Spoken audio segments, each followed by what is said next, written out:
minutitos arrancamos.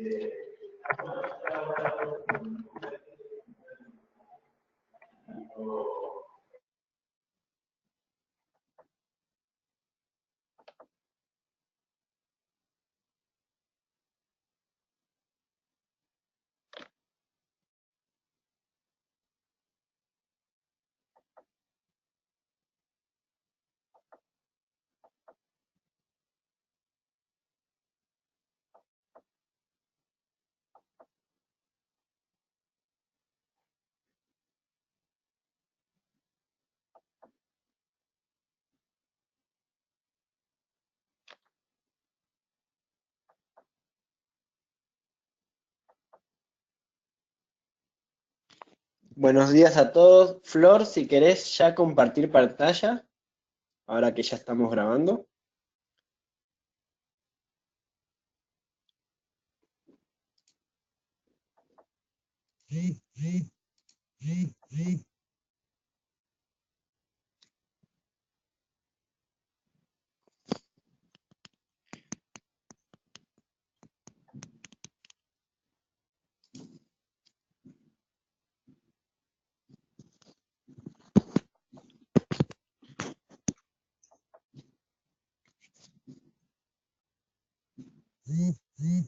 Ahí está, perfecto.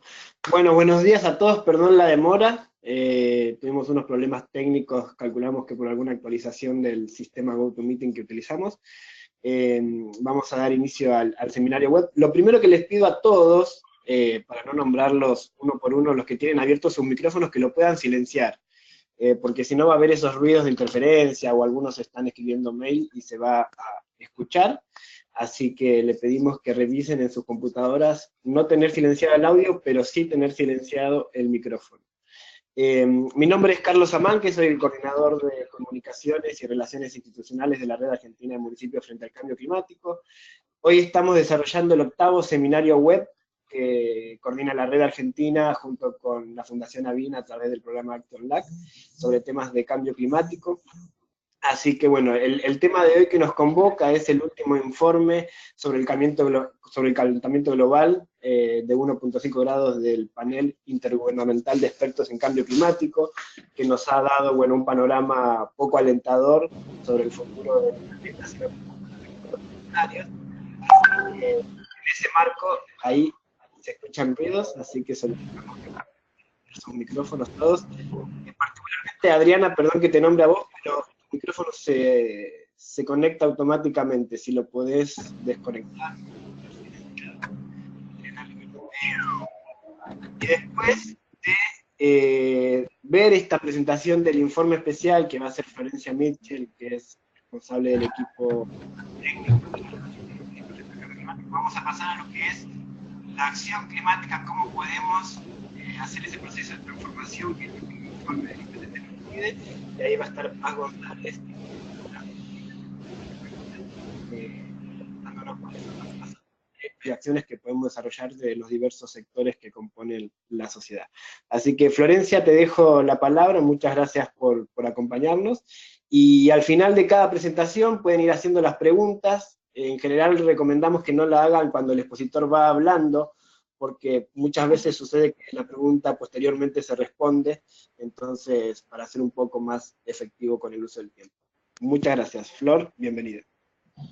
Bueno, muchas gracias, Carlos, muchas gracias a todos, principalmente por la paciencia que nos tuvieron hasta que pudimos acomodar estos problemas técnicos. Siempre la tecnología nos termina fallando, es así, pero bueno, agradecerles a los que están y el tiempito que se tomaron extra para poder solucionar estas cosas. Pero bueno, como les decía Carlos, la intención de hoy es poder hacerles un resumen de lo que es el último reporte o el informe especial sobre el calentamiento global de 1,5 grados del panel intergubernamental frente al cambio climático, un poco para que eso sea el disparador de estas preguntas que me parecen que poder empezar a hacer todos con respecto a la situación actual y a cuál queremos que sea el futuro, ¿no? Primero me presento, Charlie lo hacía un poco recién. Mi nombre es Florencia Michel, soy ingeniera industrial y formo parte del equipo técnico de la Red Argentina de Municipios frente al Cambio Climático, red que probablemente ya conozcan, pero que tiene más de 160 municipios distribuidos alrededor de todo el país. Están ahí mis datos de contacto para que cualquier cosa que surja y que no podamos terminar de charlar hoy, lo podamos ver después, ¿no? Pero bueno, si estamos acá, creo que vamos a estar todos de acuerdo con estas tres frases que para mí al menos son como la conclusión con respecto al cambio climático como problemática, ¿no? Que es real, ya es indiscutible, ya hay evidencia científica de sobra que es una problemática que se está dando, que estamos viviendo hoy, ya no tenemos que hablar de futuro al momento de hablar de cambio climático ni de próximas generaciones, es algo que nos toca a cada uno de nosotros hoy, que es antropogénico, que es decir, quiere decir que somos nosotros como humanidad, como sociedad, los que estamos generando este problema, y fundamentalmente hoy queríamos hacer hincapié en esto de que es más apremiante de lo que solemos pensar. Se habla mucho de cambio climático, estamos todos, particularmente los que estamos hoy acá, seguramente más que metidos en el tema, pero también hay que reconocer que es una problemática que ha adquirido relevancia mundial, que se trabaja mucho incluso desde los medios, entonces estamos todos de alguna forma conscientes de que el cambio climático es una problemática, pero en general no terminamos de tomar dimensión sobre la urgencia que tiene como problema y la profundidad de las acciones que tenemos que llevar adelante para poder hacerle frente. Y creo que este reporte, este último reporte sobre el que venimos a compartir hoy, hace especial foco en esto, en lo apremiante de la situación y en su urgencia. ¿Por qué? Porque hasta hoy lo que ya podemos observar, lo que ya vemos y estamos viviendo, es un cambio climático de una magnitud alrededor de 1 grado centígrado, con alguna incertidumbre alrededor de eso, pero que estaría entre 0,8 grados centígrados y 1,2 aproximadamente, la variación de la temperatura media global que se está viendo con respecto a la era preindustrial, o sea, antes de la revolución industrial. Teniendo en cuenta el camino que estamos llevando, o sea, cómo venimos, lo que se podría asumir es que al año 2100 estaríamos hablando de que esa modificación de esta temperatura media global anual pasaría a ser de 4,2 grados. Que si estamos viendo las dificultades que estamos viendo ahora con una variación de 1 grado, imagínense lo que puede terminar siendo a los 4,2 grados, ¿no? Pero bueno, fueron apareciendo ciertas acciones, ciertos compromisos, en particular los compromisos que surgen del Acuerdo de París, las contribuciones nacionalmente determinadas, que de cumplirse harían que para el año 2100 estemos en una variación de la temperatura de 3,3 grados, que todavía está bastante lejos de los objetivos que nos planteamos dentro del Acuerdo de París, que estaban en mantener el aumento de la temperatura media mundial por debajo de 2 grados, y en este Acuerdo de París, en el artículo 2, ya empezaba a deslizar la idea de que en realidad el límite tendríamos que bajarlo un poco para asegurarnos un poquito más, y de mantenerlo por debajo de los 1,5 grados de variación, insisto, con respecto a la era preindustrial, ¿no?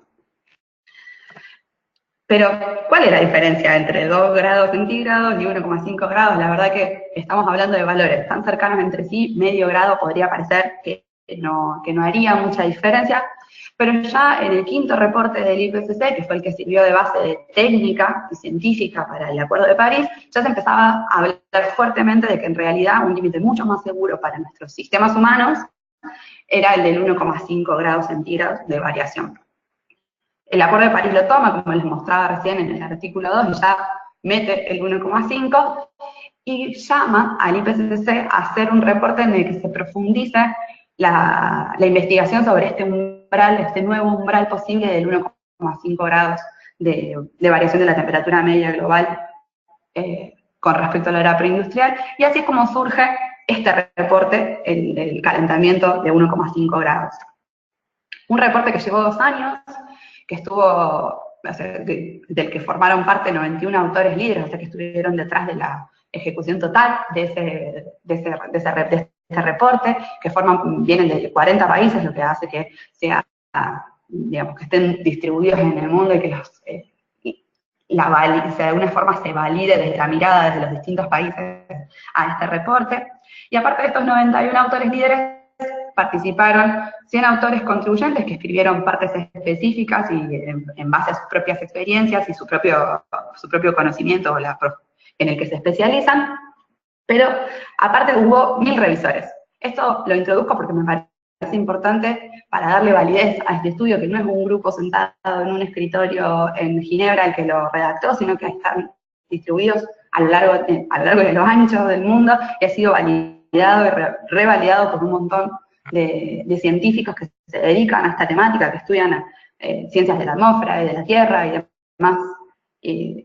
demás áreas asociadas, y se tomaron en cuenta más de 6.000 estudios, o sea que esto es la conclusión de más de 6.000 estudios científicos que se fueron realizando en el último tiempo, intentando demostrar cuál es la diferencia, como les decía, entre los 2 grados y el 1,5, ¿no? La principal conclusión, creo, de la que llegan es que sí, que hay diferencia y que la diferencia es mucha, más allá de lo que intuitivamente podamos pensar, porque es cierto, decir que hay diferencia quizá no sea demasiado revelador, después de 2 años de investigación, pero bueno, sí hay que tener en cuenta que hay muchas cosas de cambio climático, al menos esto me pasa a mí muy seguido, que pueden resultar bastante intuitivas, pero no es lo mismo lo que podamos pensar nosotros intuitivamente con respecto al cambio climático y con respecto a esto de que seguramente hay diferencia, que obviamente no es lo mismo 1 grado que 2 grados, más allá de que sea poquito, como que todo eso lo podemos pensar desde lo intuitivo, pero este reporte lo que hace es ponerle números y ponerle fórmulas y datos concretos, científicos, evaluados a esto que nos puede llegar a resultar un poco intuitivo. Incluso la mayoría de las conclusiones rondan en torno a cosas que quizá todos nosotros nos las habíamos imaginado antes.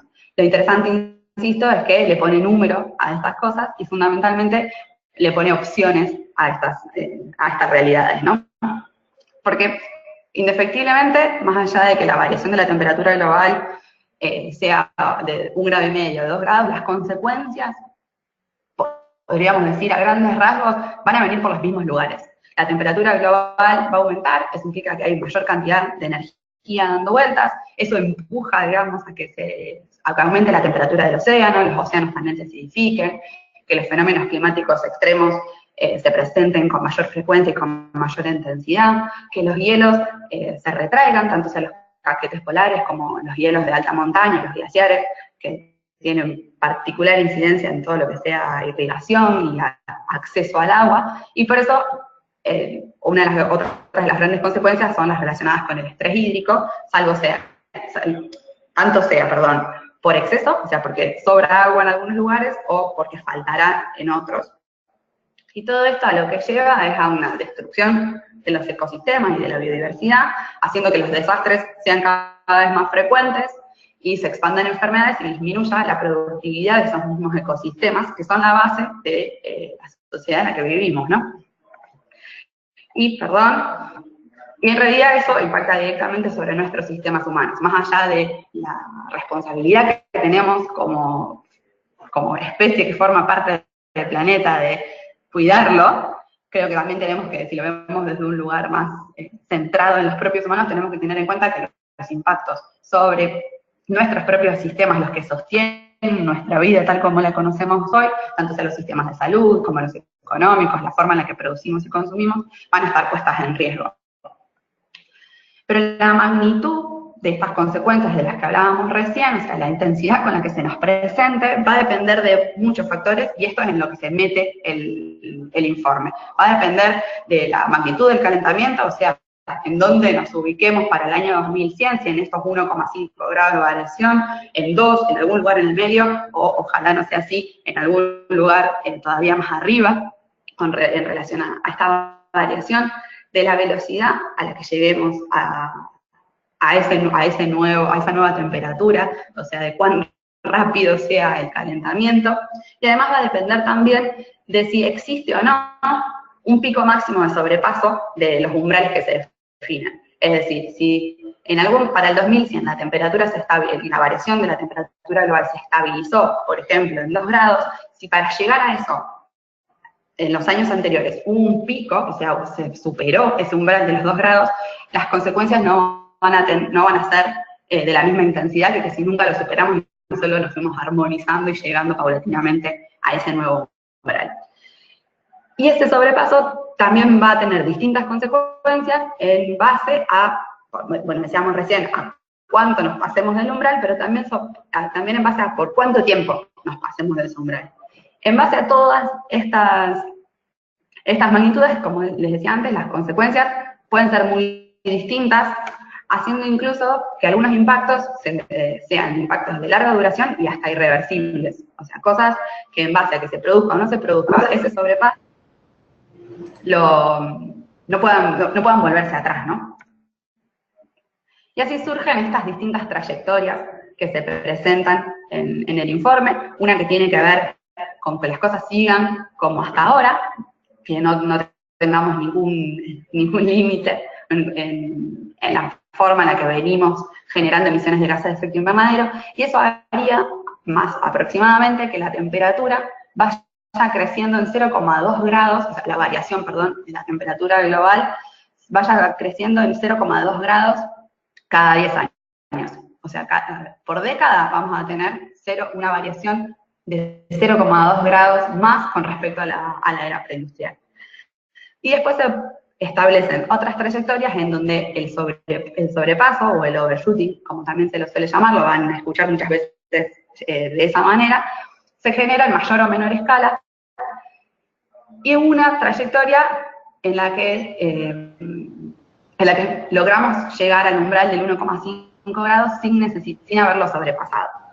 Estas trayectorias lo que nos permiten es definir cuáles deberían ser las emisiones o cómo deberían comportarse nuestras emisiones año a año para poder alcanzar esas trayectorias, para que se puedan dar esas trayectorias, y cuáles van a ser las consecuencias de cada uno de esos escenarios, ¿no?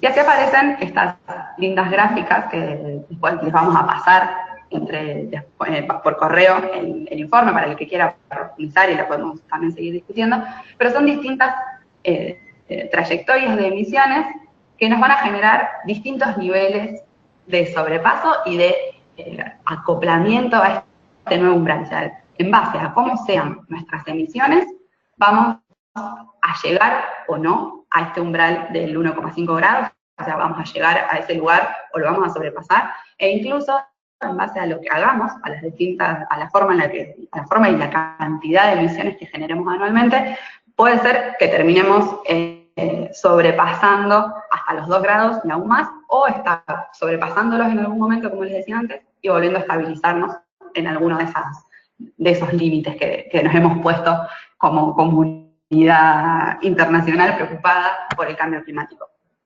Cada una de estas trayectorias implican distintas acciones que hay que llevar a cabo, implican un compromiso de distintas tecnologías aplicadas y fundamentalmente un compromiso de distintos cambios en los comportamientos y las políticas relacionadas a cambio climático. Ya después vamos a ir profundizando un poco más en eso. Pero también dependen las consecuencias de cada región. Hay regiones que son más vulnerables al cambio climático, que en base a su nivel de desarrollo y al nivel de preparación que puedan tener para estas consecuencias, van a vivirlo mejor o peor, ¿no? Y fundamentalmente va a depender de las acciones preventivas que podamos llevar adelante como sociedad para evitar que los daños sean tan grandes. Así, me parece interesante, teniendo en cuenta esto, que además de pensar en estrategias de reducción de emisiones, tenemos que tener en cuenta conceptos como el de la justicia climática, de quiénes van a ser los que más van a sufrir el cambio climático, quiénes van a ser los que les va a tocar transitarlo en carne propia y quiénes por los más afectados, ¿no? ¿Y cuáles son las diferencias que se plantean entre el escenario de mantenerse en una variación no mayor a 1,5 grados y que la variación alcance esos 2 grados, que era el objetivo que inicialmente se había planteado? En cuanto a la temperatura, lo que se ve es que se profundiza, tanto en el escenario de 1,5 como en el escenario de 2, las diferencias regionales que se dan en cuanto a la variación. Si uno mirara un mapa en el que se pueda ver cómo aumentó la temperatura en los últimos años, ya se hace evidente que en algunos lugares, particularmente en el hemisferio norte, la temperatura está creciendo, no solo en intensidad, sino también la velocidad a la que está creciendo es mucho mayor que, por ejemplo, en el hemisferio sur. Esas diferencias, al alcanzar los 1,5 grados, se profundizarían y mucho, haciendo que algunos veranos sean en promedio hasta 3 grados más calientes que los veranos anteriores, o los veranos promedio que estábamos teniendo, y que la temperatura promedio del invierno aumente hasta en 4,5 grados, haciendo que las olas de calor sean mucho más comunes. Cuando pensamos en el escenario de 2 grados de variación, en realidad se siguen profundizando estos fenómenos que ya se verían profundizados en el escenario de 1,5, pero haríamos que 420 millones de personas, y insisto en el número 420 millones de personas, menos van a estar expuestas a olas de calor. Y ahí creo que a alguien se le activó el micrófono, ahí está, muchas gracias. 420 millones de personas, que son muchísimas personas, expuestas a olas de calor extremas, y 65 millones de personas menos expuestas a olas de calor excepcionalmente graves.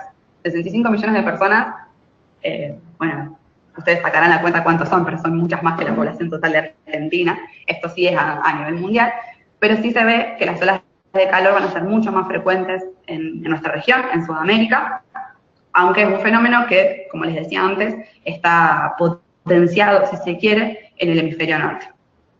Estas olas de calor tienen gran impacto sobre la salud, y se espera que las demandas que generan estas olas de calor de los sistemas de salud sean mucho más amplios, generando incluso morbilidad y mortalidad, ¿no?, por estas causas. Las precipitaciones, por su parte, van a aumentar, ya lo sabíamos, era una de las consecuencias, como les decía, que ya se vienen notando, ya las estamos viviendo, pero que se sabía desde reportes anteriores que va a ser alguna de las consecuencias que se va a profundizar. Van a aumentar las precipitaciones en intensidad y en frecuencia, o sea, van a ser más torrenciales esas tormentas. Y también en nuestra región, quizás un poco más al norte, para los que nos están acompañando desde Centroamérica y el norte de Sudamérica, valga la contradicción, norte de Sudamérica es medio raro, pero así sería. Los ciclones tropicales van a ser mucho más intensos. Mantenernos en este 1,5 lo que hace es reducir los riesgos de la presencia y la torrencialidad de las tormentas y de estos ciclones. O sea, lo que estamos haciendo es limitar el riesgo que presenta esta amenaza climática cuando nos mantenemos en 1,5. O sea, si esta es la situación a 1,5, bajo el escenario de la variación de 2 grados, es todavía más intensa el impacto que va a tener las precipitaciones sobre nuestras sociedades.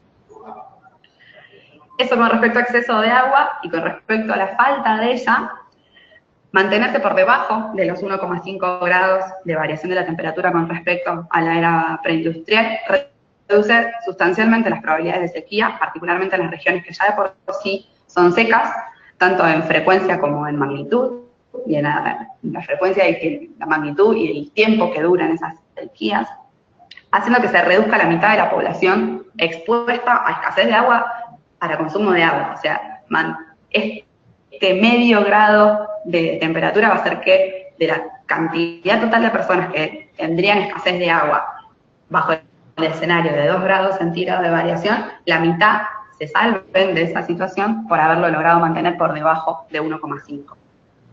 Esto se da particularmente en el Mediterráneo y África, pero en nuestras zonas secas, entiéndase particularmente para el caso de Argentina, en la región de Cuyo, también va a tener un impacto muy, muy fuerte poder limitarse al 1,5.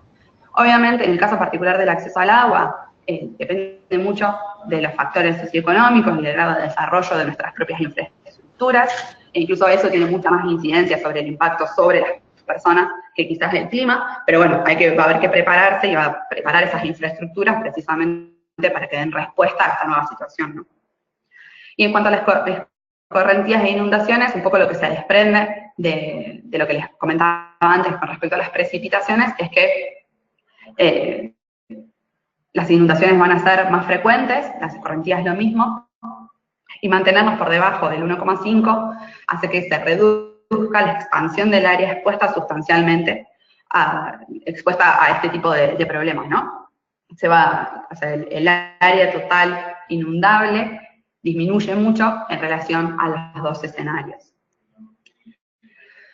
Los casquetes polares, sobre lo que escuchamos hablar muy a menudo cuando se habla de cambio climático, en el escenario de variación de la temperatura de 2 grados, hacen que el Ártico, o sea, en el polo norte, se derritan completamente cada 10 años. Una frecuencia de 10 años vamos a tener un mar ártico, un océano ártico completamente sin hielo. Cuando nos mantenemos en el escenario de 1,5 grados de variación, el Ártico se va a derretir cada tantos años, pero la frecuencia esperada es cada 100 años. Esta variación es sustancial, es una de las quizás de las que se ve, o sea, las que resultan más evidentes con respecto a los dos escenarios, porque es de las más drásticas, ¿no? La que más cambia en relación a los dos escenarios.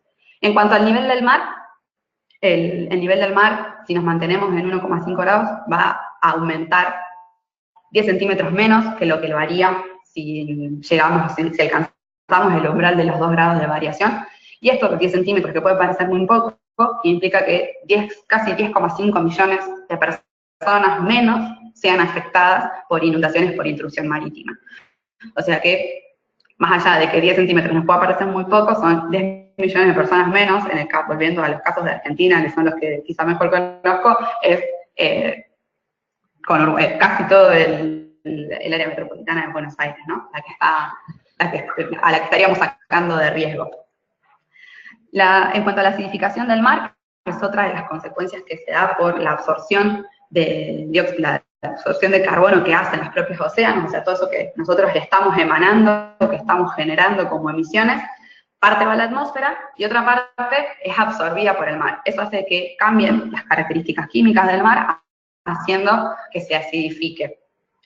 La diferencia en este caso, para los dos escenarios o los dos umbrales planteados, es que el impacto sobre las poblaciones va a ser mucho menor, sobre las poblaciones de especies y ecosistemas marinos.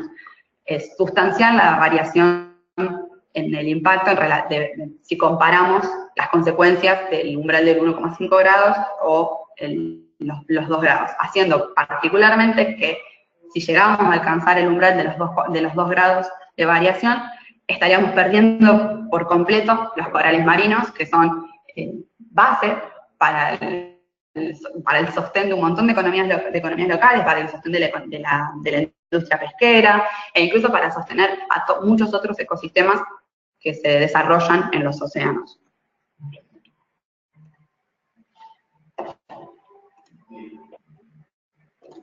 ¿No?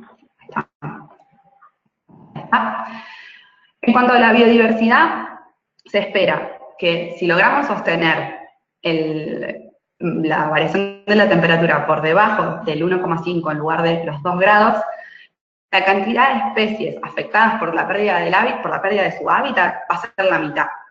Pero aparte, se reducen otros riesgos asociados para las especies, como los incendios forestales, los eventos climáticos extremos, o sea, las grandes lluvias, las olas de calor, la temperatura extrema, y otros eventos climáticos extremos que se dan a lo largo y a lo ancho del planeta y se seguirán dando.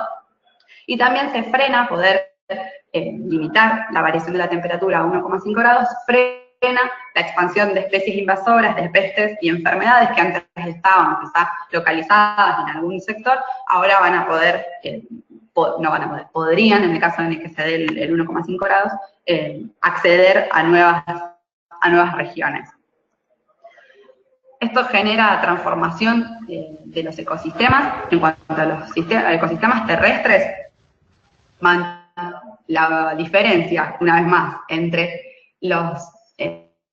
alcanzar los 2 grados de variación o sostener en 1,5 esa variación, hace que la mitad del área que se esperaba se transforme, o sea, se convierta, por ejemplo, de bosques a pastizales. Esa es quizá la mayor transformación de los ecosistemas terrestres.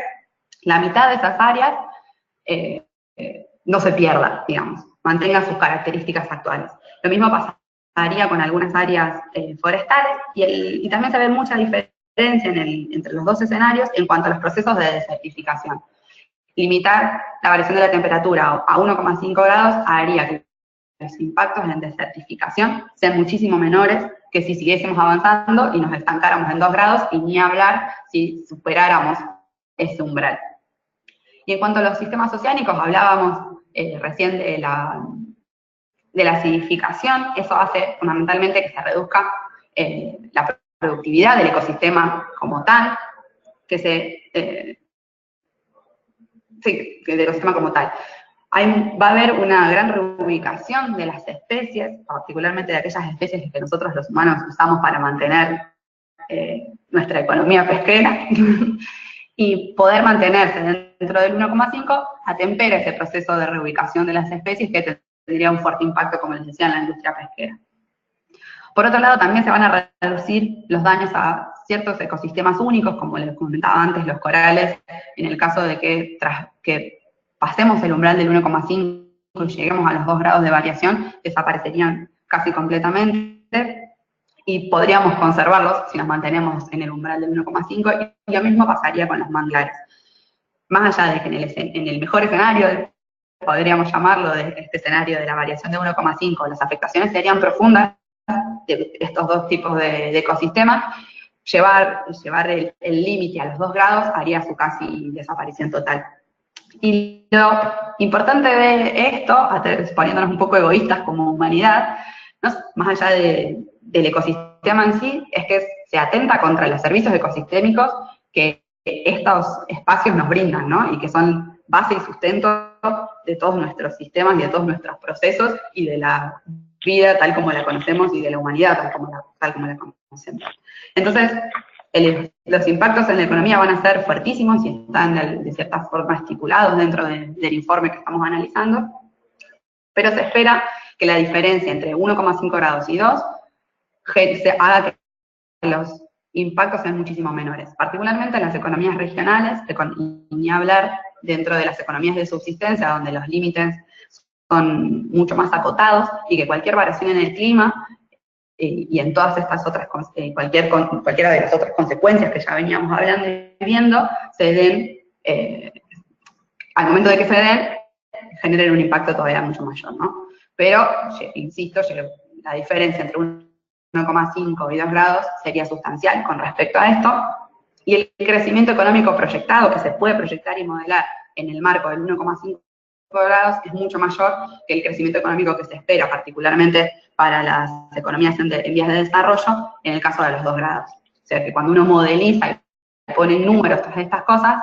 se ve que nos vamos a poder permitir un mayor crecimiento económico y por ende una mayor satisfacción de nuestras necesidades como sociedad para el caso del 1,5 grados que para el caso de la variación de 2 grados. Algunos sectores que están particularmente afectados, el turismo, especialmente en aquellos lugares que dependen del clima para sus actividades turísticas, como pueden ser los lugares de playa o incluso los centros de esquí. La pesca y la acuicultura, por todas las modificaciones en los sistemas oceánicos que veíamos recién, y la producción agropecuaria. Y quería detenerme un poquito en la producción agropecuaria porque por la región en la que estamos me parece que tiene vital importancia en cuanto a la agricultura. Independientemente del escenario en el que nos paremos, sea 1,5 grados de variación o 2, la productividad de los cultivos, y en particular el valor nutricional que generen esos cultivos, va a disminuir, tanto en cantidad, o sea, lo que va a pasar es que disminuye la cantidad de producción y la calidad de esa producción, pero también se ven diferencias grandes en cuanto a cuánto baja esa cantidad y esa calidad del maíz, del trigo, incluso de la soja, no, quizás no tanto, pero fundamentalmente del maíz y del trigo, que son cultivos base para nuestras economías. La diferencia entre los dos escenarios también se evidencia como muy importante. Y en cuanto a la ganadería, va a haber pérdidas sustanciales de ganado en cualquiera de los dos casos.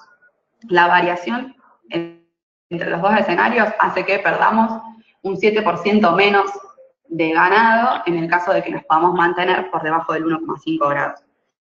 Esto, más allá de que pueda estar expresando en este momento en términos económicos, de cómo del impacto en la economía. También, como les decía, en ciertas regiones, en donde las economías están mucho más asociadas a las economías de subsistencia, puede generar hambrunas y pérdidas importantes por desnutrición en la salud humana. Bueno, y volviendo a cómo nos afecta directamente en nuestros cuerpos, a términos de salud, mantenernos en 1,5 grados disminuye la morbilidad relacionada al calor extremo, particularmente en las áreas urbanas, donde los procesos se potencian por el efecto de las islas de calor que se da en las ciudades. También vamos a lograr, limitando la variación de la temperatura global, una menor mortalidad asociada al ozono, un menor riesgo de desnutrición, por lo que comentábamos recién, y una menor expansión de vectores, y que son los que transmiten ciertas enfermedades consideradas hasta hace poco tropicales, pero que hoy ya están, tanto sea en el hemisferio norte como en el hemisferio sur, llegando a regiones en donde no eran comunes, como casos típicos, el caso del dengue o del chikungunya, del Zika, que son transmitidos por vectores, o sea, por mosquitos, que antes no tenían posibilidad de subsistir en las regiones por fuera de los trópicos, y que por el aumento de la temperatura y por ende una tropicalización de los climas templados, podrían, no solo podrían, sino que se están expandiendo. Esa expansión va a ser mucho menor en el caso de 1,5 grados de variación que en el caso de los 2 grados, ¿no? Y todo esto nos lleva a una disminución de la calidad de vida y de la calidad de vida de cada de las personas, pero particularmente para aquellos que ya de por sí son más vulnerables, como son las comunidades en condiciones de pobreza, haciendo que mientras más podamos limitar, y acá ya no me voy a referir solamente a estos dos escenarios, sino que cuanto menor sea la variación de la temperatura global, menor va a ser el aumento de la pobreza. O sea, es una relación directa entre las dos variables, digamos, y creo que esto es una de las razones por las que estamos llamados a mantener esta variación de la temperatura global lo más acotada posible, ¿no? O es otra, al menos, de las razones. Y este aumento de la pobreza es el que está generando en muchos casos procesos de migración desde los lugares, como les decía, fundamentalmente en aquellos casos en donde se dan economías de subsistencia, los procesos de cambio climático hacen a la migración hacia zonas en donde las condiciones de vida sean un poco mejores. Entonces también limitar la variación de la temperatura va a hacer que esos procesos sean menos violentos, si se quiere. Y fundamentalmente, la diferencia entre mantenernos por debajo de los 1,5 o los 2 grados de variación con respecto a la era preindustrial nos da más tiempo. Nos va a dar más tiempo para generar estrategias de adaptación para este nuevo clima que estamos viviendo. O sea, no solamente las consecuencias van a ser menores, sino que nos da un poco de aire para poder pensar en estrategias de adaptación y de reacomodación de nuestros sistemas, tanto sea productivos, como los que se ven en las imágenes, como de cualquier otro sistema humano, para que podamos seguir viviendo como nos gusta al menos, y seguir fundamentalmente satisfaciendo una deuda que creo particularmente desde los países de nuestra región, de Latinoamérica, tenemos todavía con muchos vecinos, que es de mejorar su calidad de vida y el acceso a servicios, ¿no? Y las consecuencias van a ser distintas, pero los esfuerzos que tenemos que hacer también van a ser muy distintos. En el caso para el caso de los 2 grados de variación, tendríamos que lograr para el año 2030, eso es para dentro de 12 años, una reducción de las emisiones anuales de un 20%. Para poder alcanzar un escenario de 1,5, para que sea factible hacerlo, la reducción de las emisiones para el año 2030 tiene que ser del 45%, o sea que tenemos que más que duplicar los esfuerzos de disminución de emisiones. Alcanzando emisiones netas cero, o sea, para el año 2050, para lo que tampoco falta tanto tiempo. Un poco estos dos escenarios implican que vamos a tener que distribuir nuestros porotos de distinta manera. En el caso del 1,5 grados vamos a tener que reforzar la inversión en las estrategias de mitigación, apuntando a que se reduzcan los impactos y por ende lo que tengamos que invertir en cuanto a estrategia de adaptación sea un poco menor. Todo esto comparado con el escenario de los 2 grados. No quiere decir que no tengamos que invertir en adaptación, y mucho particularmente en nuestra región, donde algunos impactos se van a ver muy fuertemente. Seguramente en adaptación va a haber que hacer grandes inversiones, pero en comparación con los 2 grados de variación sería un poco menor. Y las acciones que hay que llevar adelante para cualquiera de estos 2 casos vendrían más o menos por el mismo lugar. Tienen que ver con la transformación del uso de la tierra, qué estamos haciendo, cómo hacemos uso del suelo. Vamos a tener que repensar y revisar ese uso de la tierra. Y mucho va a tener que ver con la eficiencia energética, la electrificación de ciertos sistemas para poder hacer un mayor aprovechamiento de las energías renovables. Pero la diferencia entre estos 2 escenarios está dado fundamentalmente por los procesos de captura de carbono. Todos los escenarios de 1,5 grados implican que se desarrollen estrategias de captura de carbono. La diferencia está en cuánto vamos a depender de esa captura de carbono. Por ejemplo, si no alcanzamos la reducción del 45% de las emisiones para el 2030, la dependencia de este tipo de tecnologías para poder mantenernos y estabilizar la variación de la temperatura en 1,5 grados es muy grande. Y la mala noticia es que, más allá de que se están desarrollando nuevos procesos y nuevas tecnologías de captura de carbono, no es tecnología que conozcamos tanto. Todas las otras estrategias de mitigación que tienen que ver con la reducción de las emisiones, como por ejemplo la implementación de energías renovables, la tenemos mucho más clara, digamos, ya las conocemos mucho mejor, es tecnología que ha avanzado muchísimo y que se está implementando muy rápidamente, y que fundamentalmente que conocemos cómo funciona. Depender de la captura de carbono nos pone en una situación de vulnerabilidad mucho mayor. Por eso, el llamado de este informe a tomar acción rápida. Y en realidad, lo que tenemos que hacer, la diferencia viene por el mismo lado, revisar el modelo de desarrollo, logrando que podamos seguir desarrollándonos como sociedades sin que eso implique un aumento de las emisiones, y eso lo tenemos que trasladar a un cambio en el comportamiento individual y fundamentalmente en el comportamiento colectivo, o sea, en los comportamientos que tenemos como sociedad, ¿no? Y va a implicar seguramente una mayor inversión en tecnología, tanto sean las tecnologías existentes como en las que estén por desarrollarse. Y volviendo a esto de que es más apremiante de lo que solemos pensar, esta situación nos pone delante de que tenemos que hacer una transición profunda, rápida y fundamentalmente que comience ya. Ya no nos queda tiempo para dilatar el tomar cartas en el asunto. La buena noticia es que no estamos condenados, o sea, con las emisiones históricas hasta hoy, si mañana dejáramos de emitir, no alcanzaríamos nunca ese 1,5 grados que nos planteamos como umbral. Obviamente, plantear dejar de emitir mañana no es una realidad, pero bueno, tendríamos que empezar a generar los mecanismos para que eso sea, para lo que decíamos, lo que les mencionaba antes, de que las emisiones sean neutras, que seamos una sociedad carbono neutral lo antes posible para no seguir avanzando en esta variación de la temperatura. Desde la física y la química las condiciones están dadas, entonces, para poder mantenernos por debajo de este umbral. Y también lo cierto es que la factibilidad tecnológica hoy está dada.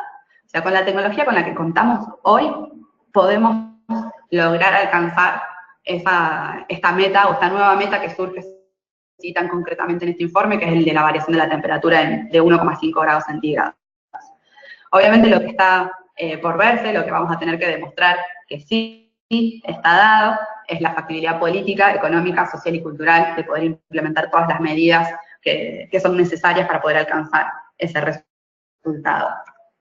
Porque la transición se va a dar, sea de forma obligada porque las condiciones climáticas nos lo imponen, o podemos pensar en transiciones planificadas en donde nos amoldemos a la nueva situación climática, pero aparte, si saldemos las deudas que tenemos con la sociedad y mantengamos el crecimiento de nuestra humanidad y el acceso a mejores condiciones de vida, porque al fin y al cabo lo que todos queremos es que todas las personas podamos mejorar nuestra calidad de vida, y eso no atentando contra contra el planeta, ¿no? Y una vez más aparece acá el criterio de justicia climática, que me parece muy interesante como concepto para poder revisar cuáles van a ser las acciones, o bajo esta mirada poder pensar las acciones que vamos a llevar adelante. Decimos que es una transformación, lo decimos y lo dice, lo digo yo, digamos, y lo dice el informe también, que la transición va a tener que ser profunda porque va a tener una escala sin precedentes y se va a tener que dar a una velocidad, los cambios se van a tener que dar a una velocidad que no tiene precedentes, lo que no quiere decir que sean imposibles. Pero para que así sea, va a tener que ser una transformación, una transición sistémica que tenga en cuenta todas las actividades que generan emisiones, a todos los actores, todos los procesos, tiene que ser transversal a todas nuestras actividades, tiene que ser a largo plazo, porque ya no vale con reducir las emisiones de hoy, sino que tenemos que tener en cuenta que definamos procesos o que construyamos procesos que garanticen que a largo plazo esa disminución de emisiones se va a sostener. Y tiene que ser fundamentalmente integrada para poder garantizar respuestas lo suficientemente amplias a estas problemáticas. Lo tenemos que transversalizar dentro de nuestras distintas áreas de trabajo, se tienen que involucrar todos los niveles del Estado y a nivel geográfico entrar en relación con nuestros vecinos y a través de redes temáticas, o sea, reunirse con otra gente que puede no ser nuestros vecinos para poder empezar a pensar este futuro común de otra manera, ¿no? Porque a lo que nos obliga el informe es a que tenemos a llevar adelante una transición urgente, que la tenemos que empezar ya y acelerarlo profundamente a este proceso de transición. Pero también lo interesante es que nos deja deja el futuro en nuestras manos, porque la transición es posible, no tenemos que esperar que venga ningún milagro a salvarnos, sino que hoy ya tenemos las condiciones para hacerlo, está en nuestras manos poder hacerlo, y la invitación es a que todos nos sumemos a esta cruzada que nos implica el cambio climático, ¿no? Eso de mi parte, espero no haberlos mareado tanto. Sé que hablar tantas veces de 1,5 y 2 grados hace que a veces se complique un poco. Espero se haya entendido y cualquier cosa quedo a disposición. Muchas gracias, Florencia.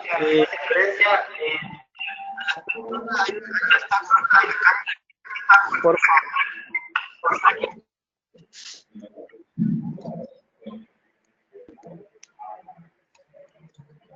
Y vamos ahora con Paz González. Paz, ahí te convertimos en presentadora. Hola, ¿me escuchan? Sí, ahí te escuchamos.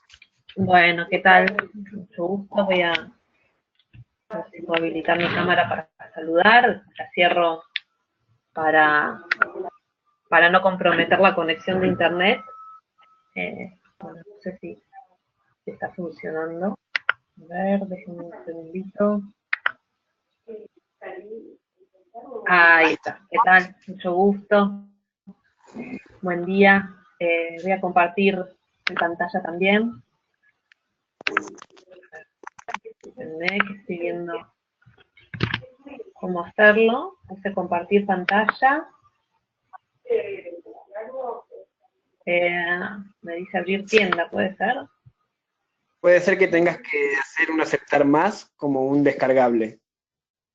Ok, bueno, mientras hago este proceso, los saludo. Algunos por los que veo ya los conozco, las personas que están conectadas, ahí estoy chusmeando. Mi nombre es Paz González, me invitaron desde Fundación Avina y desde la Red Argentina de Municipios para el Cambio Climático para dar esta presentación. Florencia estuvo comentando muy bien los resultados técnicos, científicos de este informe del IPCC. En este momento a mí me invitaron para comentar un poco más sobre acción climática puntualmente, ¿no?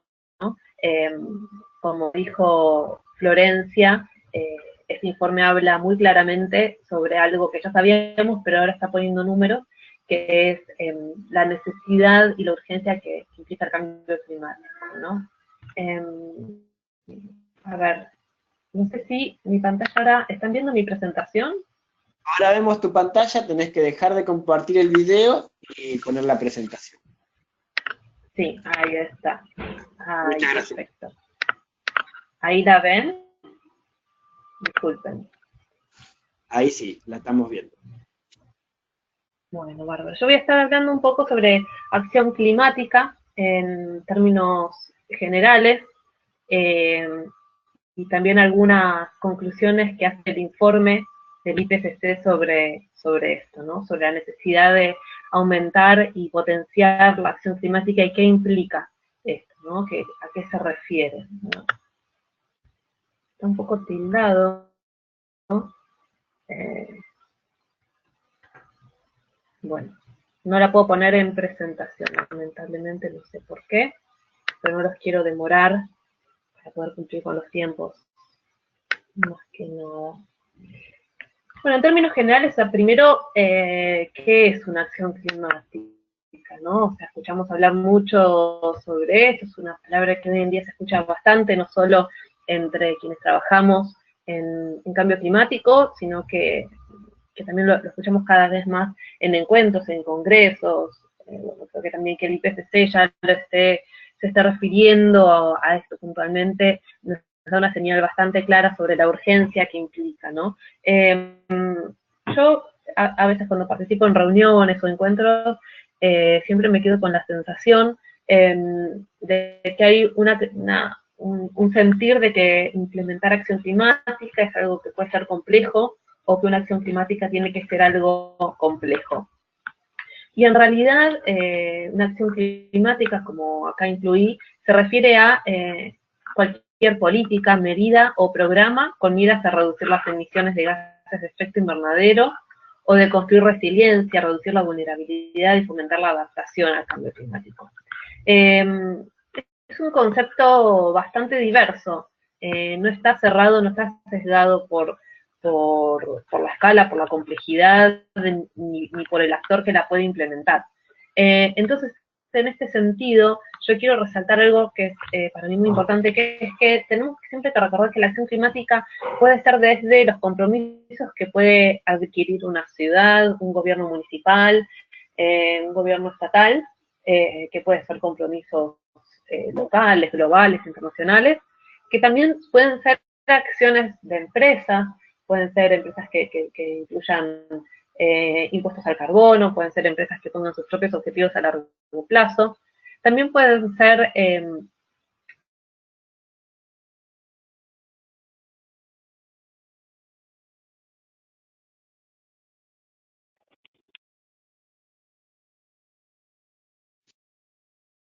¿Paz?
Disculpen, se le acaba de apagar la computadora a Paz que estaba hablando.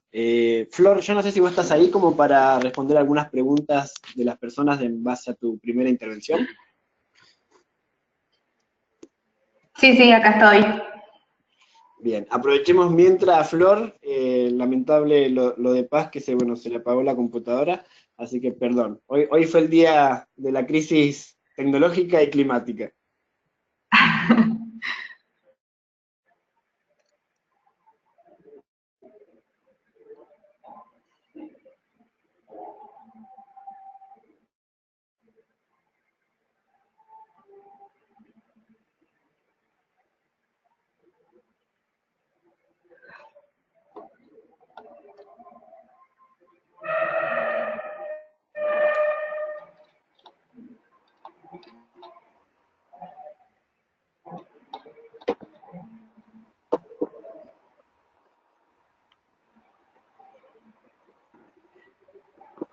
Bueno, no sé si alguien nos quiere hacer alguna pregunta con respecto a la presentación anterior, mientras esperamos que Paz se vuelva a conectar.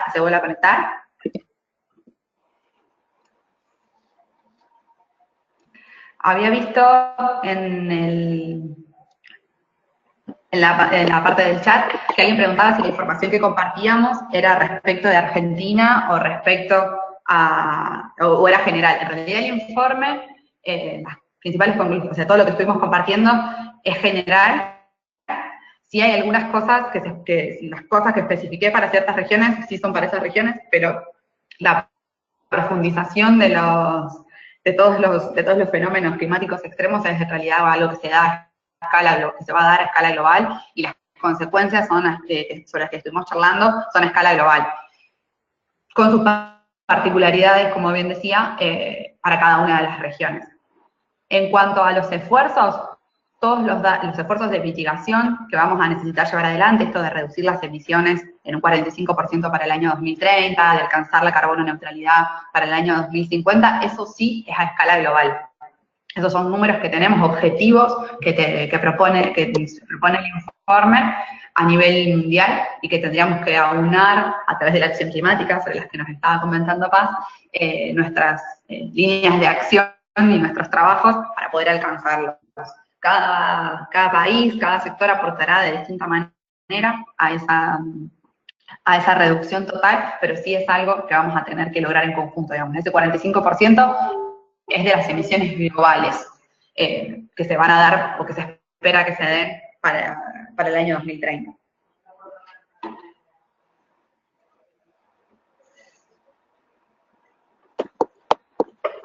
A ver, acá aparecen más preguntas. Bueno, alguien me pregunta por mi correo electrónico, se los vamos a mandar en el mail donde les pasemos las presentaciones, como la bibliografía de donde sale todo esto. Después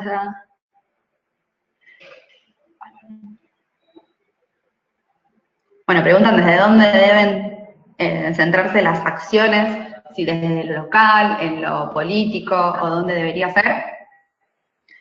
Yo creo que lograr semejantes transiciones va a implicar el involucramiento de todos los sectores, de todos los actores, como les decía antes, y seguramente tanto el sector político como los gobiernos locales son actores fundamentales para esta transición. En particular, creo que se da un fenómeno bastante interesante a términos de política internacional en cuanto al cambio climático, que es poner un rol protagónico en los gobiernos locales.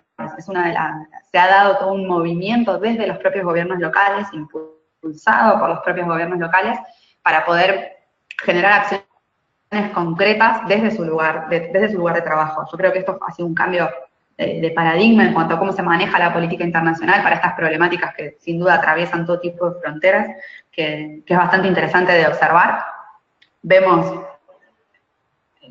roles muy importantes ocupados por intendentes, por distintos actores de escala local, y creo que fundamentalmente tiene que ver con la posibilidad que tienen de actuar, tienen la posibilidad de los gobiernos locales de llevar adelante programas y proyectos concretos con un fuerte impacto, siempre y cuando se les den las herramientas para así hacerlo o no. Fundamentalmente esas herramientas muchas veces vienen de la mano de cuestiones económicas y financieras, de que tengan la posibilidad de afrontar las inversiones que hay que hacer, pero aparte tienen la posibilidad, por tener un contacto con la comunidad mucho más cercano, de generar cambios, no le quiero decir actitudinales, porque no sé si esa es la mejor palabra, pero sí cambios en los modelos y de las formas en las que nos comportamos como sociedad, de forma mucho más rápida que otros niveles del gobierno, ¿no? Y también hay que reconocer que son los gobiernos locales los que primero tienen que dar respuesta a sus comunidades cuando el cambio climático se convierte en una realidad tangible a través de los distintos eventos extremos, de las precipitaciones extremas. La primera puerta que vamos a golpear cada uno de nosotros seguramente vaya a ser la de nuestros gobiernos locales, que son nuestros representantes más directos y accesibles. Entonces, el rol que terminan asumiendo los municipios, las alcaldías, termina siendo muy, muy importante. Preguntaban específicamente sobre el tratamiento de residuos. El tratamiento de residuos, cuando uno ve las emisiones totales a nivel global, lo que tenga que ver con residuos quizá no es lo que tenga mayor impacto. En general, todas las trayectorias que se presentan con respecto a emisiones, esos gráficos que veíamos de cómo deberían comportar las emisiones para que alcancemos a cumplir con este nuevo objetivo del 1,5, tienen mucho foco en las cuestiones de energía. Y ahí los residuos podrían entrar como una posible fuente de energía, eso podría llegar a ser una acción, pero el correcto tratamiento de los residuos, en particular de la fracción orgánica de los residuos, que es la que genera emisiones de gases de efecto invernadero, no hace al grueso de las emisiones que estamos generando. Más allá de la importancia que tiene hacer un correcto tratamiento de los residuos, por otros problemas ambientales a los que nos enfrentamos y por otros desafíos que nos presentan las grandes aglomeraciones urbanas, a términos específicos de cambio climático no tendría una incidencia tan grande. Después Juan también pedía cuestiones sobre manejo de agua y cambio climático, eso te podemos mandar específicamente alguna bibliografía respecto de eso, Juan. Y sigo leyendo las preguntas que fueron compartiendo.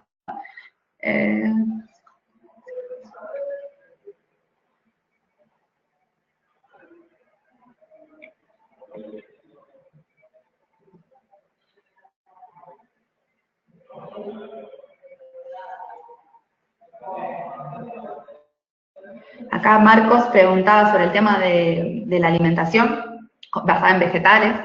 Sí, es cierto, la ganadería en particular tiene emisiones asociadas bastante importantes a escala global, o sea que cualquier modificación que hagamos en nuestra dieta sin duda va a tener implicancias sobre las emisiones de gases de efecto invernadero. A mí lo que me parece importante resaltar con respecto a esto es tener en cuenta conceptos de seguridad alimentaria, pero fundamentalmente de soberanía alimentaria, de cómo decidir qué come o de dónde viene lo que come cada una de las poblaciones. Me parece que la comida tiene una arraigambre cultural muy importante que no tiene que perderse de vista al momento de definir acciones que estén apuntadas a reducir las emisiones de gases de efecto invernadero. Sin dudas, la alimentación vegetal es mucho más eficiente, genera muchas menos emisiones. Yo intento comer la menor cantidad de carne posible, tomando en cuenta esta realidad, pero sí es cierto que como Argentina, un choripán cada tanto, la verdad que si no lo hago me lo extraño. Así que bueno, intento mantener ciertas costumbres culturales asociadas a mi lugar de origen, incorporándole la visión del cambio climático.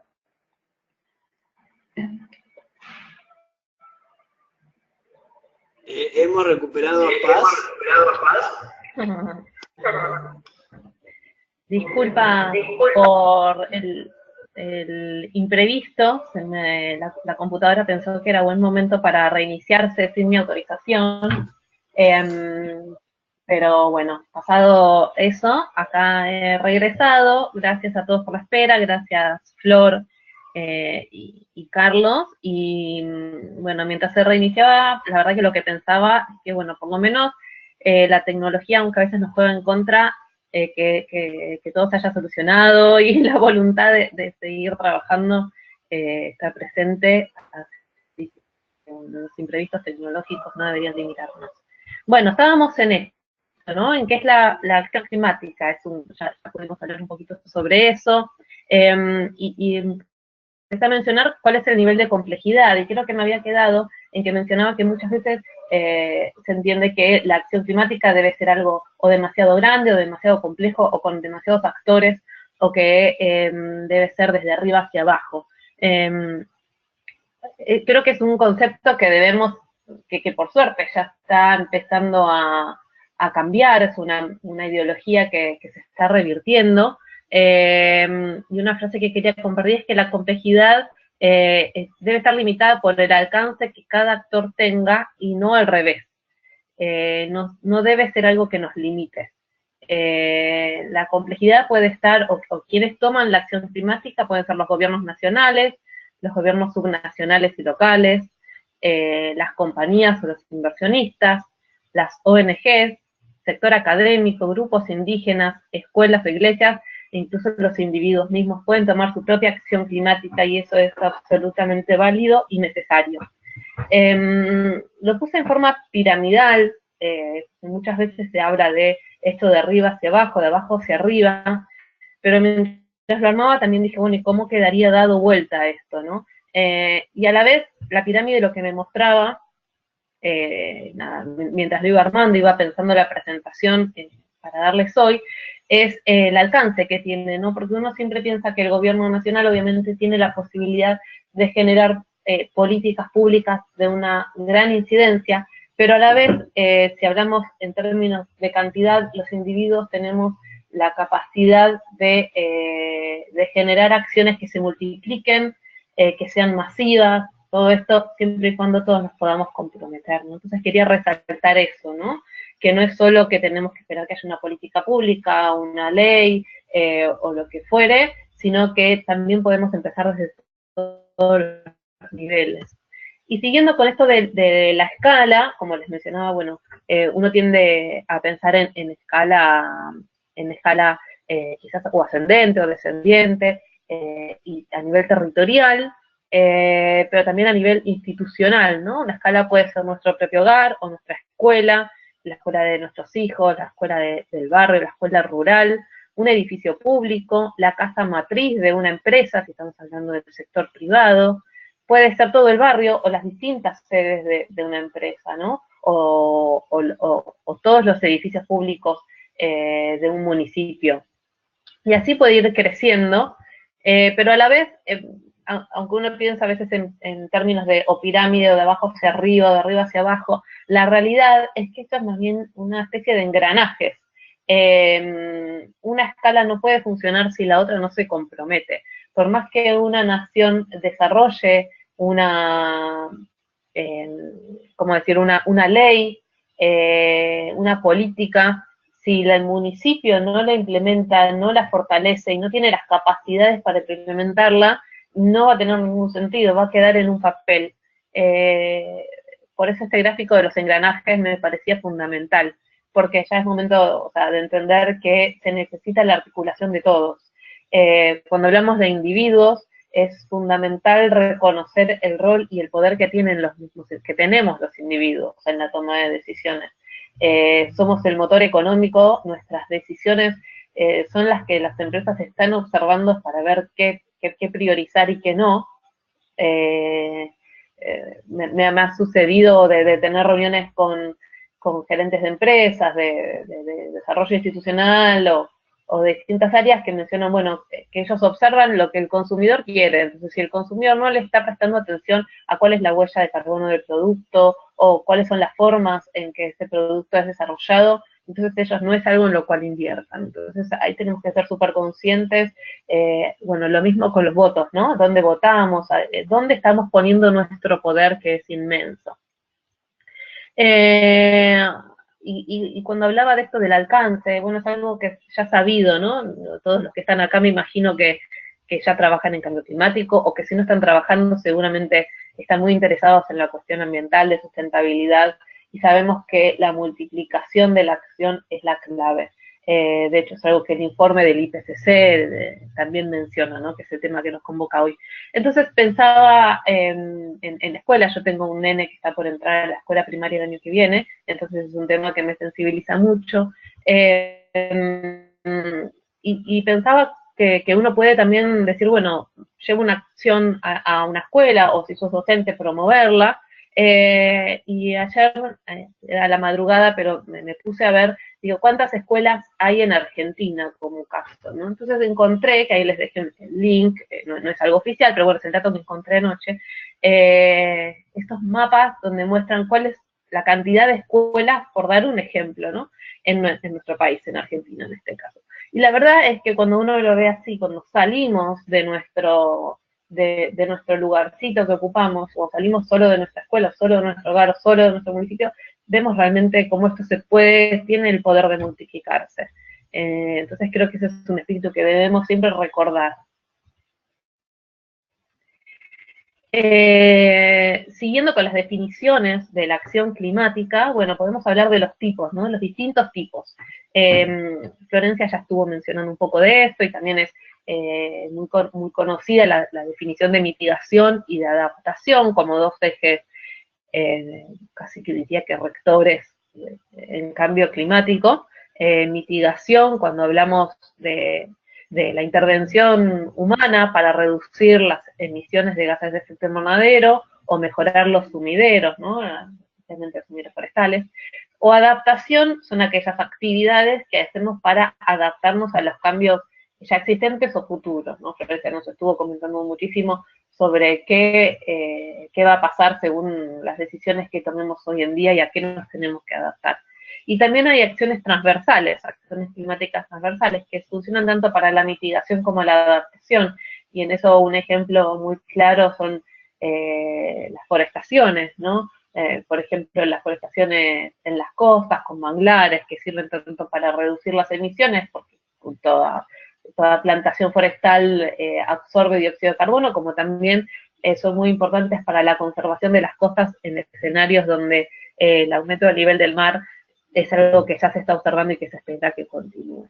Y en este sentido, la multiplicación y la diversidad de tipos de acciones es inmensa, desde apostar a las energías renovables, como también promover la eficiencia energética, el transporte sustentable, la conservación, la zonificación territorial de los municipios, la salud, ¿no? Promover hábitos que reduzcan los impactos en temas de salud, que es algo que también Florencia estuvo mencionando bastante. O sea que la verdad es que es muy amplio eso.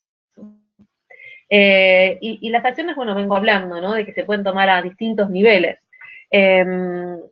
Y también yo creo que hay que valorar y poner en valor distintos tipos, distintos formatos. Una acción climática obviamente es reducir las emisiones, una acción climática obviamente es promover la adaptación o reducir la vulnerabilidad en territorio, pero también una acción climática es producir y promover el conocimiento, generar difusión.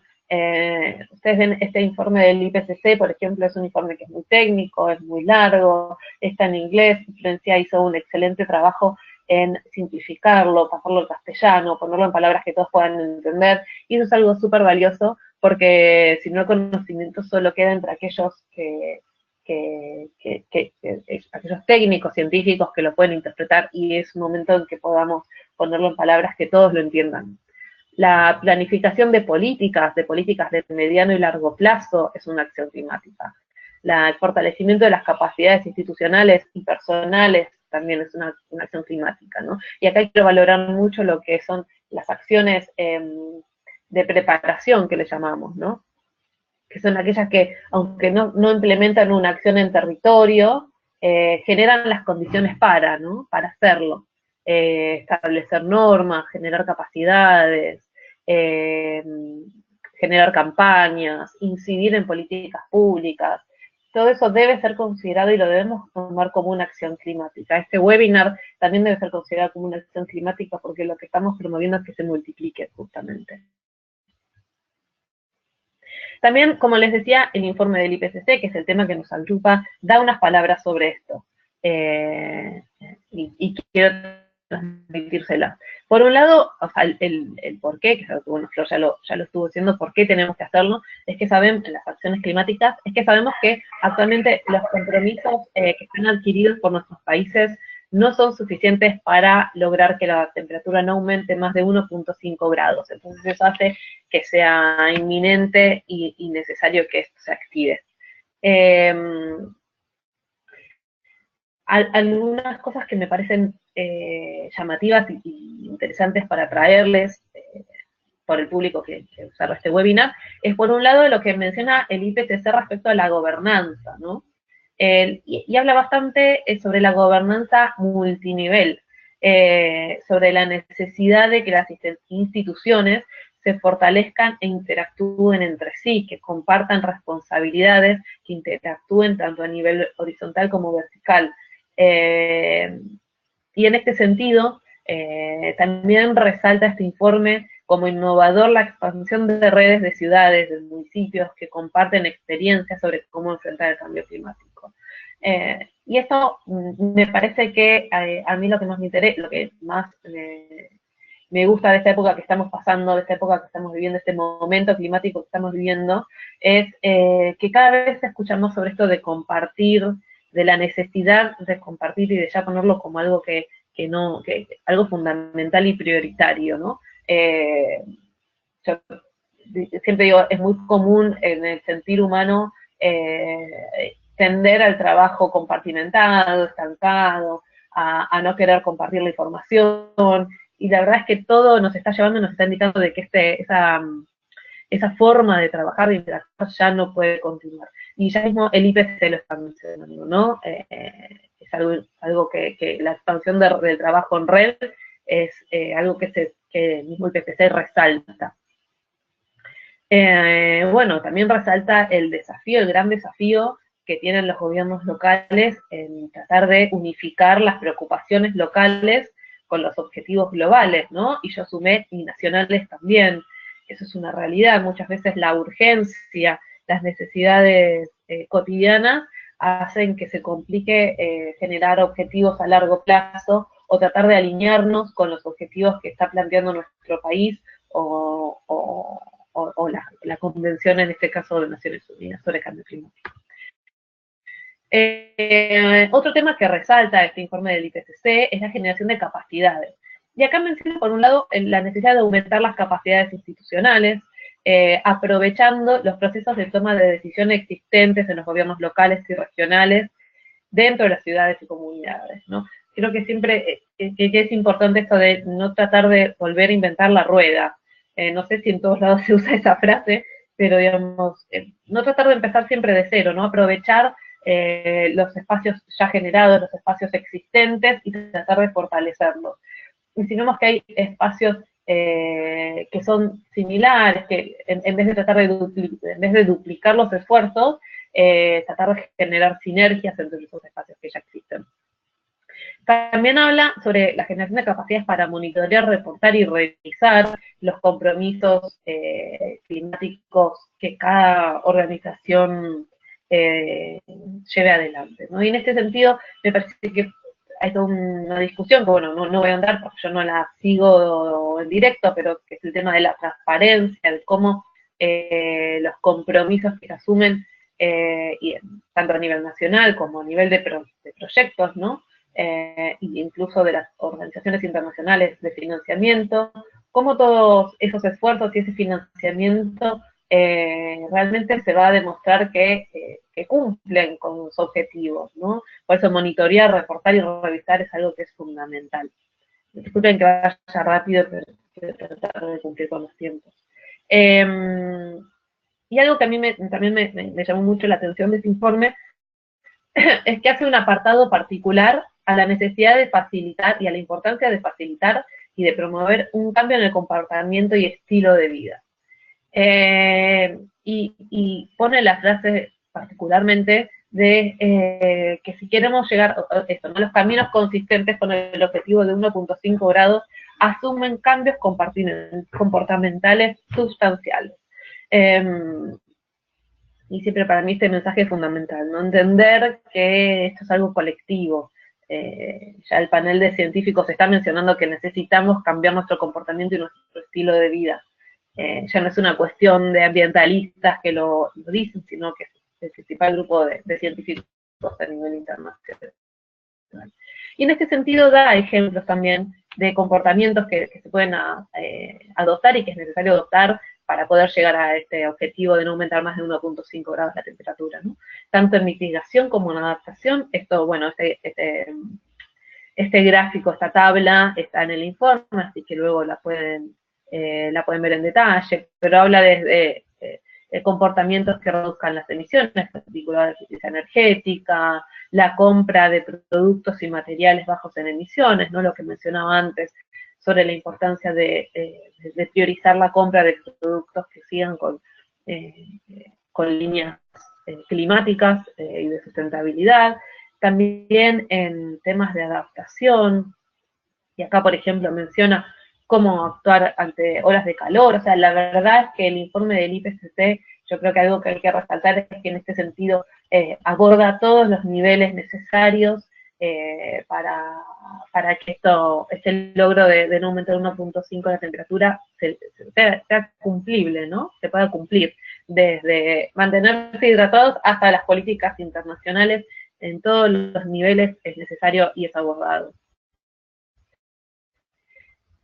También incluye un mapa que es muy interesante, que da ejemplos de cómo los comportamientos tanto en mitigación y adaptación, perdón, en mitigación, tienen un potencial de reducir las emisiones de gases de efecto invernadero. Acá menciono algunos ejemplos, que uno luego los pueden ver en detalle, como por ejemplo la reducción de las emisiones a través de eficiencia energética, pueden reducir las emisiones. Acá les voy a mencionar solo uno de los ejemplos que acá están, porque la verdad que luego lo pueden ver, que puede reducir entre el 10 y 28%. Pero lo que quería resaltar es que es fundamental y necesario que desde nuestra región de América Latina podamos profundizar la cantidad de estudios y de datos de cómo nuestros comportamientos, nuestras acciones o todas las actividades que son llevadas adelante en nuestra región para combatir el cambio climático. Porque lo que suele pasar mucho es que los países que más información tienen y en los cuales hay los informes internacionales se basan en mayor medida, son de los países desarrollados, obviamente porque tienen mayores recursos. Pero no por eso debemos dejar de fomentar, y en ese sentido lo que mencionaba antes de revisar, monitorear nuestras acciones, de realizar nuestras acciones de forma que puedan ser reportadas, creo que es algo fundamental.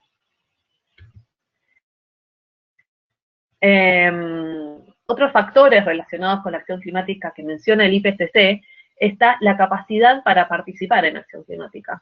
Y acá habla de este apartado, me pareció muy interesante, porque habla ya de cuestiones más motivacionales y hasta emocionales de las personas y de cómo se involucran para llevar adelante esas acciones y comprometerse, ¿no? Y algo que menciona, esto no son palabras mías, ¿no? Yo quizás lo readapté del inglés al castellano y a mi forma, pero digo, esas son cosas que están en el informe del IPCC. Dice que las personas se involucran cuando se sienten capaces de hacerlo. Obviamente sabemos que a mayor ingreso de recursos económicos de la población, las emisiones son mayores, ¿no? Eso por un lado. Pero también habla del conocimiento y de cómo la falta de conocimiento puede limitar la implementación de acciones aun cuando haya motivación. Y en ese apartado menciona cómo la falta de, que la población o que las empresas o todos los actores no logren entender, no conozcan exactamente cómo sus acciones impactan en las emisiones de gases de efecto invernadero, eso hace que aún teniendo la motivación para implementar acciones, no logren hacerlo de manera correcta. Por eso la generación de conocimiento, la difusión es algo fundamental. También habla de cómo generar más, o la necesidad de contar con mayor motivación para implementar estas acciones, ¿no? Y por un lado dice que la motivación es un reflejo de los valores, la ideología, las visiones del mundo, más que en el conocimiento, ¿no? Y acá es como las dos cosas, o sea, se pone en valor las dos cosas. Por un lado, la necesidad de contar con conocimiento, pero por otro lado también de cuál es la ideología y cuál es la visión del mundo que se está transmitiendo en la comunidad y en la sociedad. Dice que las personas son más propensas a implementar acción climática cuanto más abiertas están a nuevas ideas en términos generales. Y acá en mis palabras diría que es fundamental el poder escucharnos, el evitar las confrontaciones, pero no por una cuestión pasiva, sino por una cuestión de poder estar abiertos a nuevas ideas y escuchar nuevas opciones y nuevas realidades. También menciona que las personas se involucran cuando otros también lo hacen. Y en este sentido hay una foto que he visto en internet, en un cartel, que me pareció interesantísimo y en realidad es vinculado al plástico, ¿no? Y la frase decía, es solo un sorbete, dijeron 8.000 millones de personas. O sea, ¿cuántas veces no uno dice, bueno, es solo, no sé, un plástico, una botella, pero cuando lo multiplicamos y cuando vemos que esto tiene realmente un efecto masivo, ahí podemos ver realmente el impacto que tiene, ¿no? Y esto, por eso se habla como, menciona esto el IPCC, las personas se involucran cuando otros también lo hacen. Entonces, el rol del ejemplo, ¿no? Diría yo. También habla de los sentimientos que la gente puede presentar frente al cambio climático y menciona que en general observan que los sentimientos negativos pueden fomentar las acciones de adaptación, ¿no? El temor al cambio climático puede hacer que se fomenten las acciones de adaptación. Y que las personas están más propensas a mitigar cuando están más preocupadas por el cambio climático y cuando esperan obtener sentimientos positivos de estas acciones, ¿no? Yo interpreto como una sensación más de decir, bueno, realmente somos parte de la solución.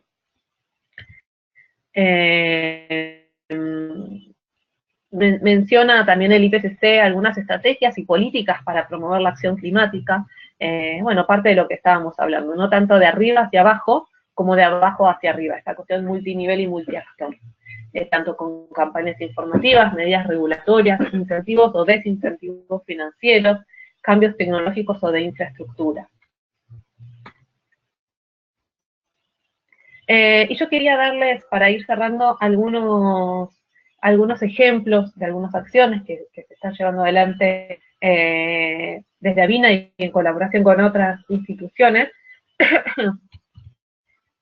Un ejemplo que les quería mencionar es la Alianza para la Acción Climática. Esta es una iniciativa global que impulsa WWF Internacional, es una iniciativa multiactor e intersectorial que aborda todos estos socios que ustedes están viendo acá. Desde Fundación Avina, The Climate Group, C40, Women Business. No sé si todos están familiarizados con todas estas instituciones, lo único que voy a mencionar es que son todas instituciones globales que abordan y tratan de multiplicar la acción climática en distintos ámbitos, ¿no? El C40 con ciudades, Women Business, por ejemplo, con empresas, y así sucesivamente. Entonces, esta iniciativa de la Alianza para la Acción Climática lo que busca es unificar todos estos esfuerzos, como decían al inicio, ¿no? Tratar de aprovechar los espacios ya existentes y potenciarlos, o sea, de manera conjunta, en vez de trabajar de manera aislada cada institución, trabajar en conjunto para fomentar la acción climática. En este sentido, esta alianza, como les decía, es global, pero se están generando alianzas a nivel nacionales, ya se ha lanzado la alianza japonesa, la alianza mexicana, y el 20 de noviembre, esta misma semana, se lanzó la alianza en Argentina, donde Fundación Avina, Fundación Vida Silvestre, la Red Argentina del Municipio frente al Cambio Climático, entre otros tantos, son miembros, ¿no?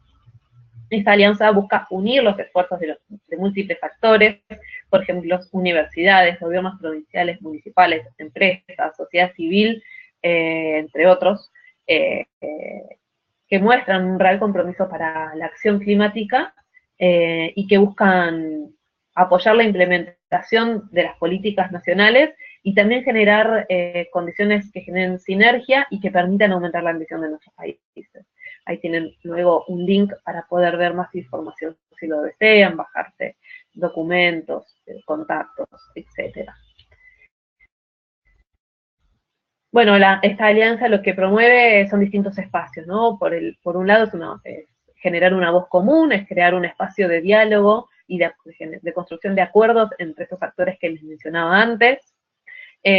Por otro lado, la articulación con las CNDC y el trabajo más analítico, que es lo que también les mencioné. Por otro lado, generar nuevos colaborativos y un escalamiento de la acción climática, es decir, encontrar, hay muchos problemas que son comunes entre distintos actores, problemas que las empresas y los municipios se enfrentan en conjunto, pero que a veces no se generan los espacios para que lo puedan dialogar de una manera neutral y constructiva, ¿no? Entonces también se trata de buscar para generar esos espacios y buscar generar sinergias. Y por otro lado, lo que siempre es necesario y fundamental, como vengo diciendo, es catalizar el apoyo del público, ¿no? De la sociedad en general.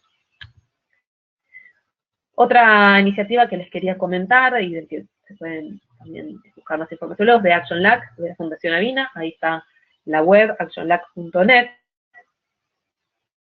Esta es una plataforma que busca también promover las acciones climáticas en todo el ciclo de vida, ¿no? Vinculando a actores, colaborando en el diseño de acciones climáticas, definir metas, movilizar recursos, financiamiento, dar seguimiento y visibilización.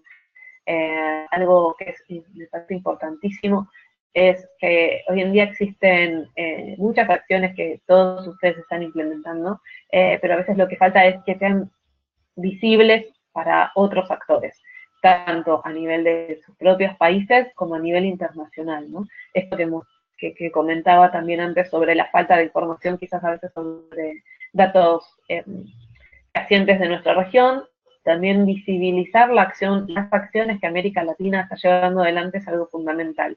Y es necesario hacerlo en el orden nacional e internacional para mostrar el valor y la importancia que tiene en nuestra región.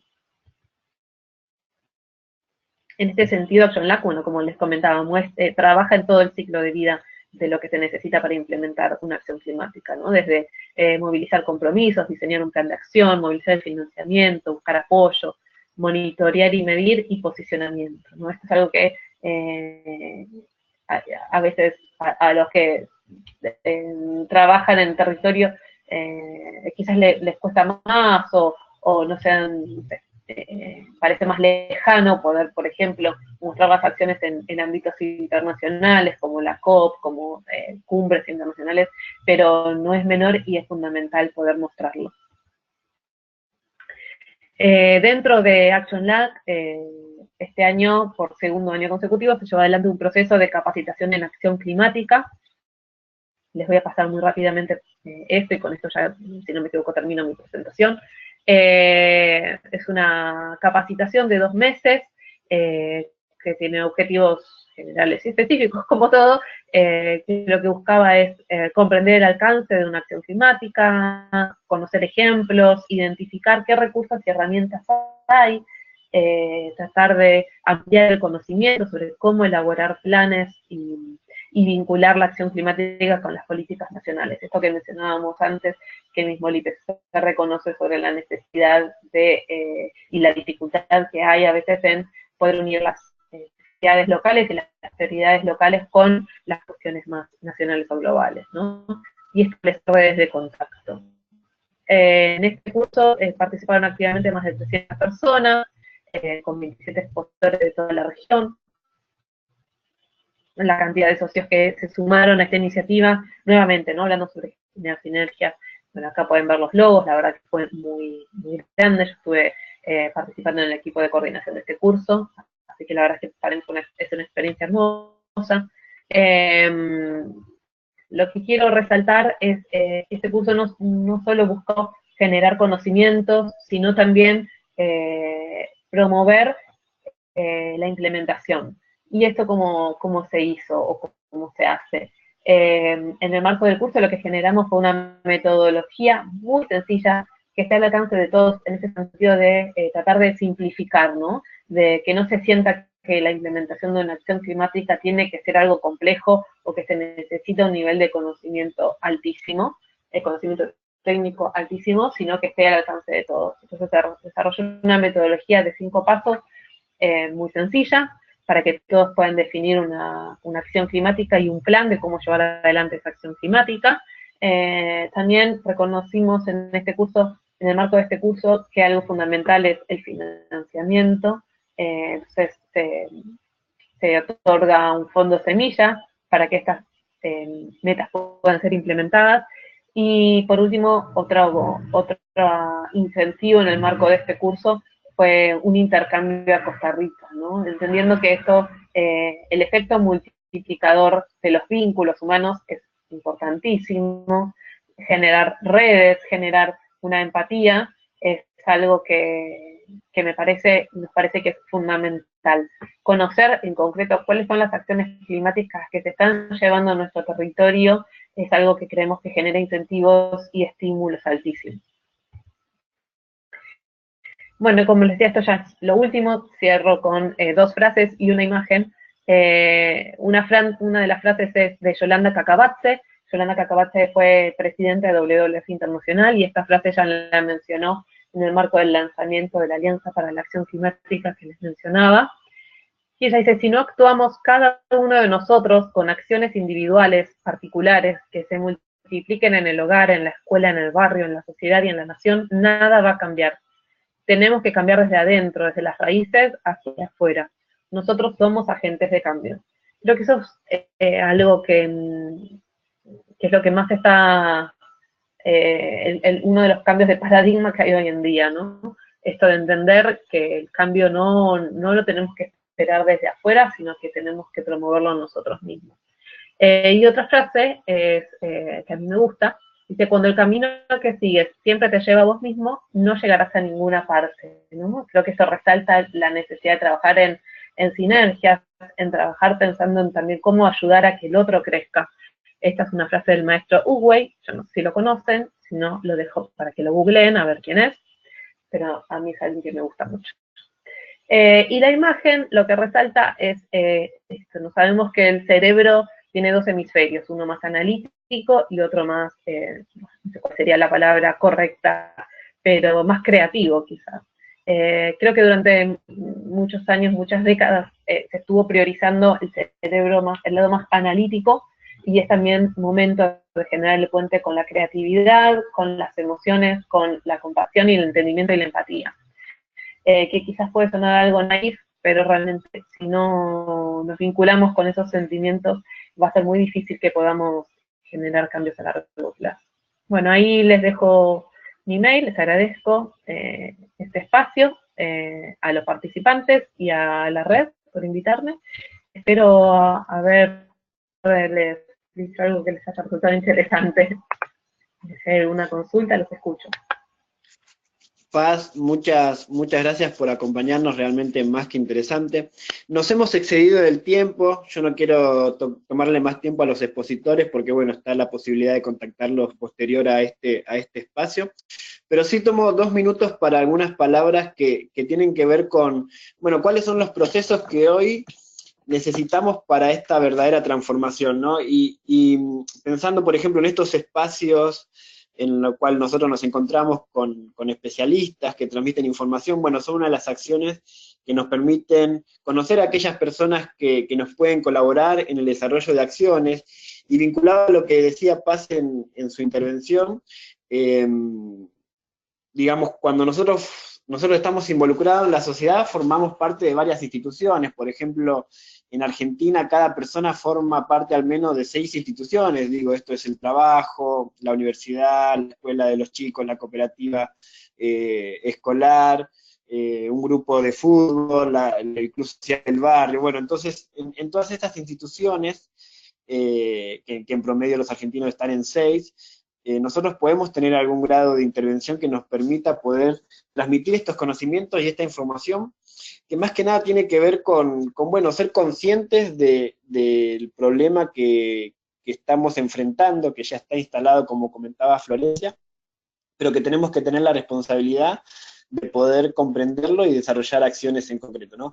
Hoy está más que claro que ya no hay necesidad de seguir haciendo informes científicos, ni procesos de estudio, sino que vemos en la realidad y en las noticias cuáles son las acciones que nosotros mismos nos estamos generando, ¿no? Porque al fin y al cabo, este crecimiento y este desarrollo que hicimos de forma individual nos llevó a que hoy tengamos estas problemáticas, y esa problemática nos está obligando a trabajar de forma colectiva, y es el proceso que tenemos que dar.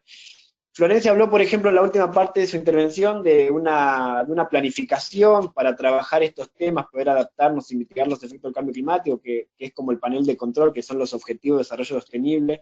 Cumplir esos objetivos es una de las recomendaciones que hizo el panel intergubernamental de expertos en cambio climático cuando hizo el último informe que presentamos hoy. Y ahí uno de los puntos centrales, uno de los objetivos son las cuestiones de las alianzas, ¿no? Que bueno, después la concretizamos en la última parte de la presentación de Paz con la alianza que lanzamos hace un par de días. Digo, hoy está claro que el camino es la articulación, tenemos que pasar de un modelo individualista a un modelo asociativo, y tenemos que convivir todos los sectores y todos los actores. Suena fácil decirlo, en la práctica es complicado porque es más fácil muchas veces mantener quizás el status quo. Pero bueno, hay diferentes estrategias, y a eso es lo que quería llegar, que nos permiten poder generar esas alianzas, unificar discursos, porque muchas veces sabemos que los científicos tienen un discurso que no se coordina con la política ni con la sociedad civil, y la sociedad civil tampoco entiende las cuestiones políticas o científicas. Entonces, bueno, en este proceso hay que dar un proceso de traducción, un proceso de articulación, y un proceso de apertura de mentes que nos permita poder articular y desarrollar las acciones que necesitamos. Yo creo que el proceso está dando resultados. Si nosotros ponemos a pensar en, por ejemplo, este ciclo de capacitaciones virtuales que estamos dando junto con Fundación Avina, en las primeras charlas, bueno, se anotaban 100 personas, hoy se están anotando 300, se ha ampliado la base de datos de contacto, se ha dado articulación, o sea, los expositores después de cada espacio nos comentan que, bueno, que hay especialistas o personas de Guatemala, de México, Colombia, Ecuador, Honduras, dentro del país, dentro de Argentina incluso, que se comunican para poder seguir promoviendo esta agenda que tanto nos interesa, ¿no? Entonces, el desafío está claro. Todavía tenemos un grado de incertidumbre de cuáles van a ser los impactos, pero los estamos viendo, digo, los incendios forestales que afectaron hace poco, que están afectando ahora a California, pero que afectaron en este verano a la provincia de La Pampa o al sur argentino, las cuestiones de inundaciones, las sequías, las olas de calor, temperaturas que exceden los 50 grados en Oriente Medio. Bueno, todos son indicadores de que tenemos que accionar rápidamente desde el rol que nos toca como individuos y desde el rol que tenemos institucional dentro de cada uno de los espacios de participación. Así que bueno, seguiremos con esto, seguiremos haciendo estos seminarios. El próximo que sigue es de generación de energía distribuida. El que le sigue a ese es de economía circular, porque son todos temas que nos convocan y que podemos trabajar y que implican acciones concretas frente al cambio climático. Así que yo le agradezco a Paz, que hoy está colaborando con Fundación Avina y que, bueno, es una especialista en temas ambientales y particularmente de cambio climático, y a Florencia Mitchell, que es parte del equipo técnico de la red de municipios frente al cambio climático, que es la persona, bueno, que desarrolla los inventarios de gases de efecto invernadero, las herramientas de adaptación y mitigación para los municipios. Y por último, bueno, nuestro rol siempre apuntamos a lo local y a lo concreto. Ese es un camino más que claro y concreto para poder desarrollar estas estrategias y mostrar un verdadero resultado que permita al fin del día también la disminución de la pobreza, la eliminación de la misma y la adaptación a estos efectos tan nocivos, que si no nos adaptamos y los mitigamos los efectos del cambio climático, la pobreza también, por ejemplo, que hoy estamos hablando en el chat, puede aumentar.